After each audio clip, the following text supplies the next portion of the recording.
જય હિન્દ બાળકો. હવે પાંચમો પાઠ મમ વિદ્યાલય. મમ એટલે મારી, એટલે કે સર્વનામ છે. મમ એટલે મારો, મારી, મારું, ગમે તે આવે પાછળના શબ્દને અનુલક્ષીને. તો વિદ્યાલય એટલે કે શાળા, તો મારી શાળા. હવે આપણે શાળા વિશે આજે શીખવાનું છે. અહીંયા આ પાઠની અંદર બે મિત્રો છે, એ વાતચીત કરે છે, રાજીવ અને અનિલ. રાજીવ એ અનિલને પોતાની શાળા વિશેનો પરિચય આપે છે અને શાળામાં શું શું છે એ પણ કહે છે. તો બાળકો, અહીંયા જે આ શાળા છે એ શાળા આપણે શા માટે શાળામાં જઈએ? તો શાળામાં આપણે વિદ્યા પ્રાપ્ત કરવા માટે જઈએ, જ્ઞાન લેવા માટે જઈએ. શાળા એ સરસ્વતી દેવીનું મંદિર છે. આથી જ આપણે શાળામાં આવીને પહેલા દેવીને પ્રસન્ન કરવા માટે, ખુશ કરવા માટે સરસ્વતી દેવીને પ્રાર્થના કરીએ છીએ અને પછી અભ્યાસની શરૂઆત કરીએ છીએ. આપણે શાળામાં જ્ઞાન પ્રાપ્ત કરવા એટલે કે વિદ્યા પ્રાપ્ત કરવા માટે આવીએ છીએ. શાળામાં ગુરુ દ્વારા શિષ્યોને એટલે કે બાળકોને યોગ્ય માર્ગદર્શન આપવામાં આવે છે અને વિષયને લગતું જ્ઞાન આપવામાં આવે છે. આમ તો બાળક મા પાસેથી સારા સંસ્કારો શીખીને આવે છે, પરંતુ તેમ છતાં શિક્ષકો દ્વારા પણ બાળકોમાં સારા સંસ્કારોનું સિંચન કરવામાં આવે છે. ત્યારબાદ વિષયને લગતું જ્ઞાન આપીને એને યોગ્ય માર્ગદર્શન આપવામાં આવે છે. આપણે વિદ્યા ગ્રહણ કરીને વિદ્વાન બનીએ છીએ. આથી સમાજમાં ભણેલો માણસ અને અભણ માણસ જુદા જ તરી આવે છે. ભણેલો માણસ સમાજમાં એક પ્રતિષ્ઠિત વ્યક્તિ તરીકે ઉપસી આવે છે, જ્યારે અભણ માણસ એનો વર્તન પરથી બધાથી અલગ જ જોવા મળે છે. વિદ્યા પ્રાપ્ત કરેલું બાળક પોતાનું લક્ષ્ય પ્રાપ્ત કરી શકે છે અને પોતાની રુચિ પ્રમાણે એ પોતાના જીવનમાં કામ કરી રોજી મેળવે છે અને જીવન શાંતિથી વિતાવે છે.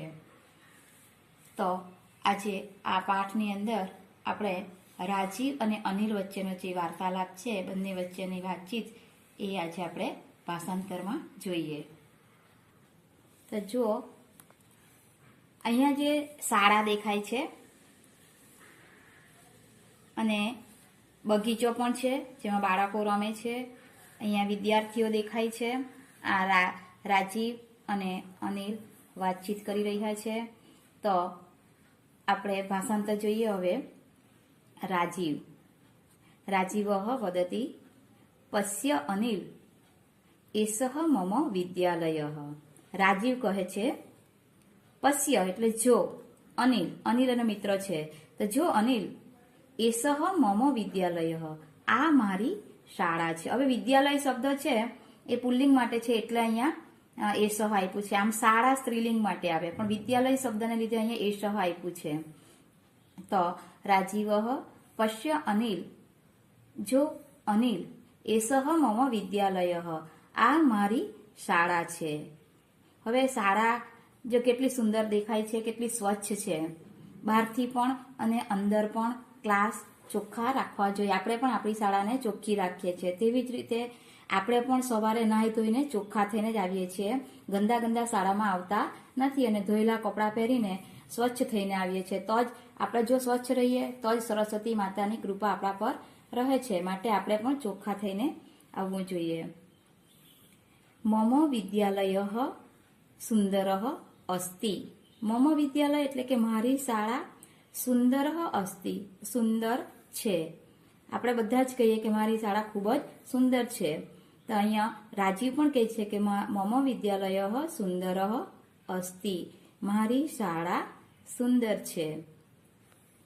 તો અનિલ શું કહે? સત્યમ વિદ્યાલય વિશાલ અપી અસ્તિ. તો અનિલ શું કહે? અનિલ કહે સત્યમ, સાચે જ. વિદ્યાલય એટલે કે શાળા વિશાલ અપી અસ્તિ, વિશાળ પણ છે, શાળા મોટી પણ છે. રાજીવ વદતિ અહમ પ્રતિદિનમ વિદ્યાલયમ આગચ્છામિ. રાજીવ કહે અહમ એટલે હું પ્રતિદિનમ, પ્રતિદિન એટલે દરરોજ, વિદ્યાલયમ આગચ્છામિ શાળામાં આવું છું. અહીંયા મી પ્રત્યે લાગેલો છે પરસ્મય વર્તમાનકાળ પરસ્મય પદ પ્રથમ પુરુષ એક વચનમાં, એટલે રાજીવ કહે છે કે હું દરરોજ શાળામાં આવું છું. હવે તમે પણ રોજ શાળામાં જાઓ જ છો, પણ કોઈક બાળક એવું હોય છે કે એને શાળામાં જવાનું ન ગમે, ઘરે રહેવાનું ગમે, તો ગમે તે બહાના કાઢીને એ શાળામાં વધારે પડતી રજા પાડે અને એનો અભ્યાસ પણ બગડે. તો અહીંયા રાજીવ અનિલને કહે છે કે હું તો દરરોજ શાળામાં આવું છું. તો અનિલઃ વદતિ વિદ્યાલયસ્ય આરંભઃ કદા ભવતિ? પ્રશ્ન પૂછેલો છે. અનિલ કહે વિદ્યાલયસ્ય એટલે કે શાળાનો, આરંભ એટલે કે આરંભ અથવા શરૂઆત લેવો હોય તો અહીંયા શાળાની શરૂઆત, કદા ભવતિ ક્યારે થાય છે? આપણે પણ પૂછીએ કે મિત્રને કે તારી સ્કૂલનો સમય કેટલો છે, એ રીતે અહીંયા અનિલ પણ પૂછે છે કે વિદ્યાલયસ્ય, અનિલ શું કહે છે કે વિદ્યાલયસ્ય આરંભ કદા ભવતિ, શાળાની શરૂઆત ક્યારે થાય છે?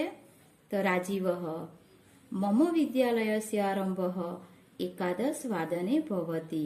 રાજીવ શું કહે છે કે મમ વિદ્યાલયસ્ય મારી શાળાની શરૂઆત, આરંભ એટલે શરૂઆત, એકાદશ વાદને, એકાદશ એટલે 11, વાદને એટલે વાગ્યે, 11 વાગ્યે, ભવતી થાય છે.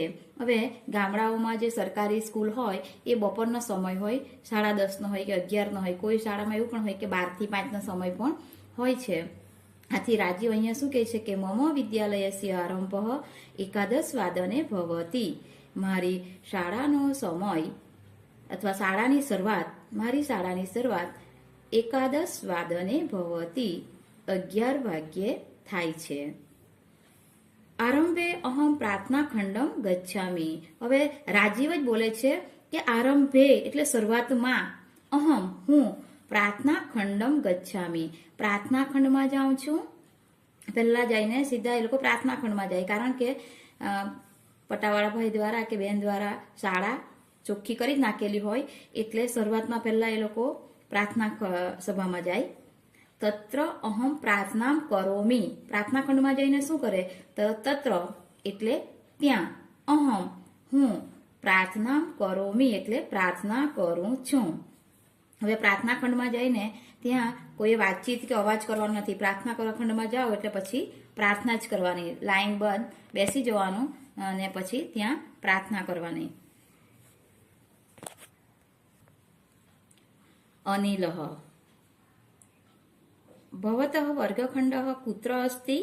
હવે રાજીવ અનિલને દૂરથી બતાવે છે એની શાળા, એટલે અનિલ એને એમ પૂછે છે એના મિત્ર કે તારો વર્ગખંડ ક્યાં છે?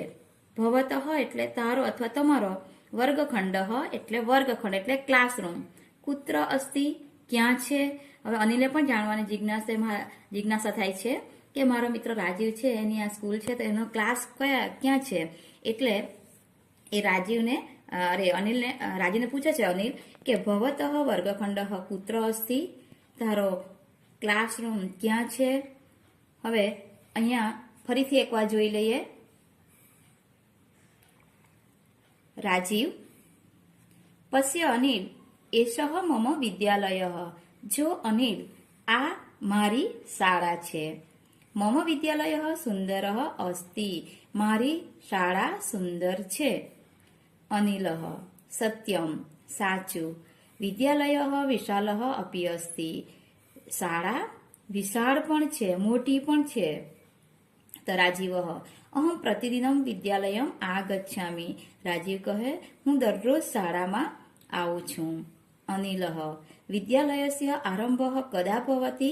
અનિલ પૂછે છે અથવા અનિલ કહે શાળાની શરૂઆત ક્યારે થાય છે? તો રાજીવ મમ વિદ્યાલયસ્ય આરંભ એકાદશ વાદને ભવતિ. રાજીવ કહે મારી શાળાની શરૂઆત 11 વાગે થાય છે. આરંભે અહમ પ્રાર્થના ખંડમ ગચ્છામિ. શરૂઆતમાં હું પ્રાર્થના ખંડમાં જાઉં છું. તત્ર અહમ પ્રાર્થના કરોમિ. ત્યાં હું પ્રાર્થના કરું છું. અનિલ ભવતઃ વર્ગખંડ કુત્ર અસ્તિ? અનિલ પૂછે છે અથવા અનિલ કહે છે કે તારો વર્ગખંડ, તારો ક્લાસરૂમ ક્યાં છે? તો અહીંયા બાળકો આજે આટલા સુધી ભાષાંતર રાખીએ. આવતા પિરિયડમાં આપણે મળીશું, લાઈવ લેક્ચરમાં મળીશું, ત્યારે આગળનું જે પુનરાવર્તન છે એ કરાવીશું. Thank you.